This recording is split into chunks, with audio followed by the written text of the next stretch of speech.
Hey there, everyone. Thanks for tuning in again. Woody Bendle here from Next Level Growth Strategies. This week's business tip is going to be something that I guarantee everyone can relate to and benefit from. It actually builds on another one of our business tips about dealing with the data-rich, information-poor dilemma.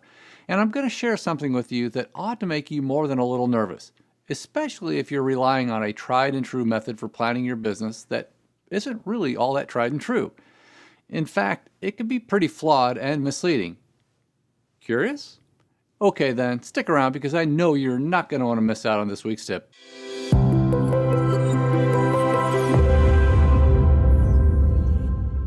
Alright, welcome back everyone. And before we dive on in, if you're a fan of our videos, be sure to give us a like and go ahead and subscribe to our YouTube channel so you never miss out on one of our weekly business tips. So let me cut to the chase.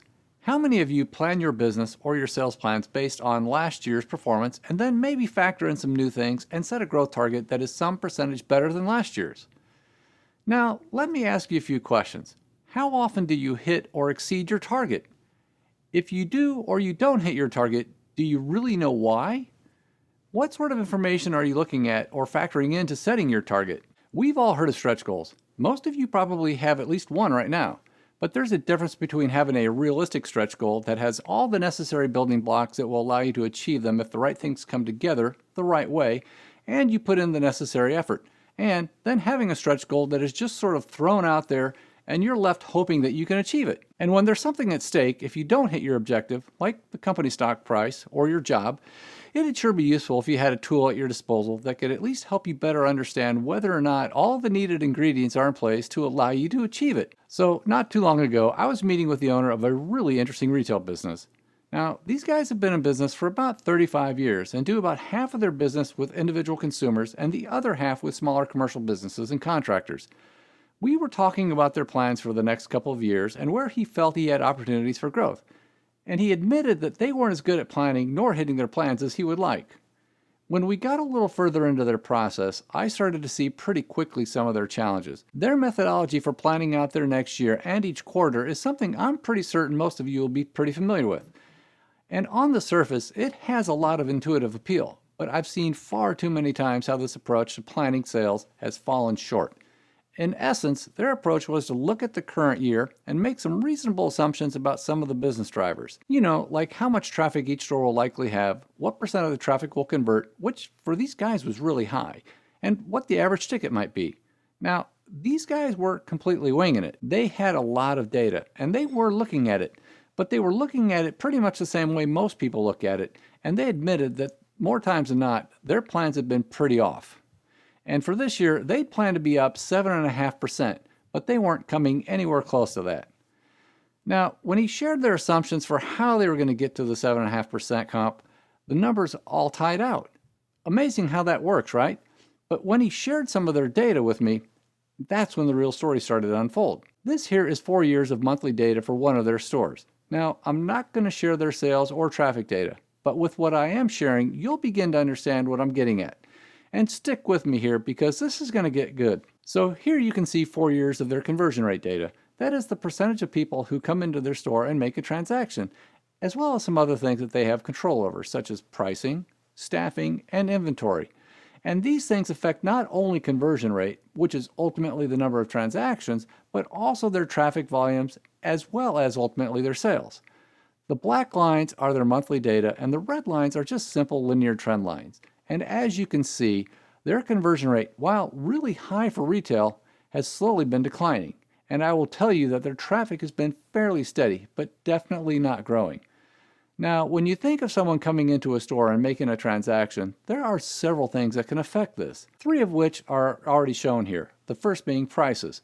And as we all know from our Econ 101 course, there is normally an inverse relationship between price and how many units we sell. And as you can see, their prices have been going up, which can affect a lot of other things, like if I buy when I come in, like how much I'll buy when I come in, and how often I'll come back to make a purchase.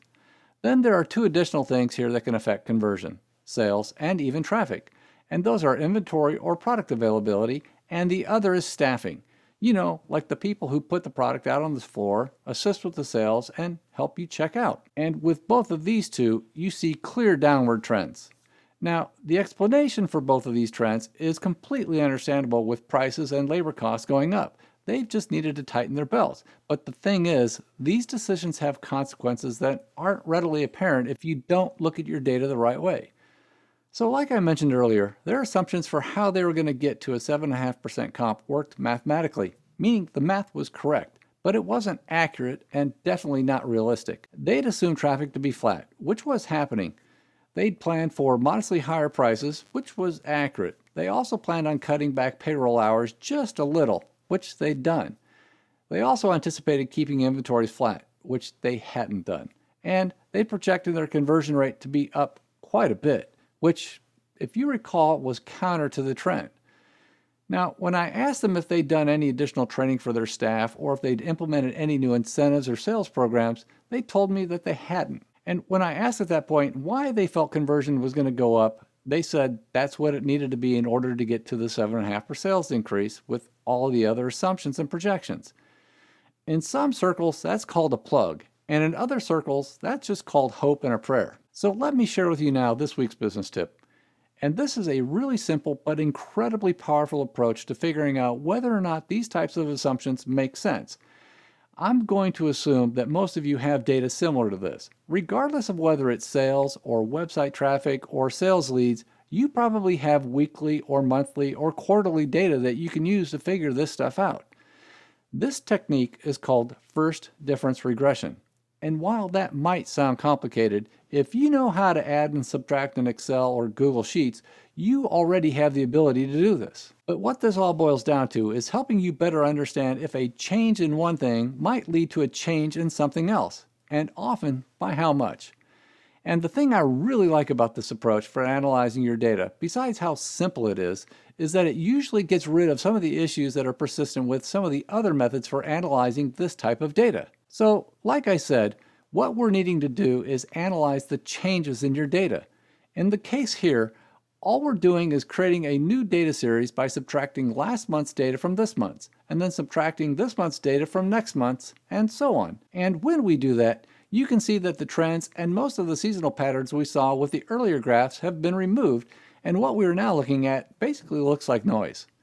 So when we perform a very simple regression analysis with these new data series, what we are looking at is whether the change in one thing, and in our case, a month-over-month change in inventory, or payroll, or hours, or average unit price, leads to a change in the other thing. And again, in our case, we're looking at the month-over-month change in the conversion rate. Pretty cool, huh?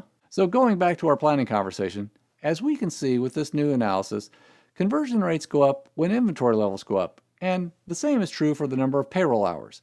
And conversion rates are going to go down when prices go up. And while all of this seems like common sense, we now have the data, analysis, and information to substantiate it. And clearly, with the assumptions this retailer had going into setting their sales plan, with the higher prices, lower staffing, and flat inventory levels, it would be pretty hard to get your head around how their conversion rates were going to go up, which means they are not likely going to hit their sales target. So the next time you're setting sales plans or targets, and if you have access to this kind of data, do yourself and your organization a huge favor and take a look at the difference to see if the changes in any of your data can help you understand the changes in the data that you're most concerned with, like sales, traffic, or conversion rates. Or, well, you get it now, right? So there you have it. That's this week's tip for getting your organization to its next level of profitable growth by creating clarity, alignment, and consistency.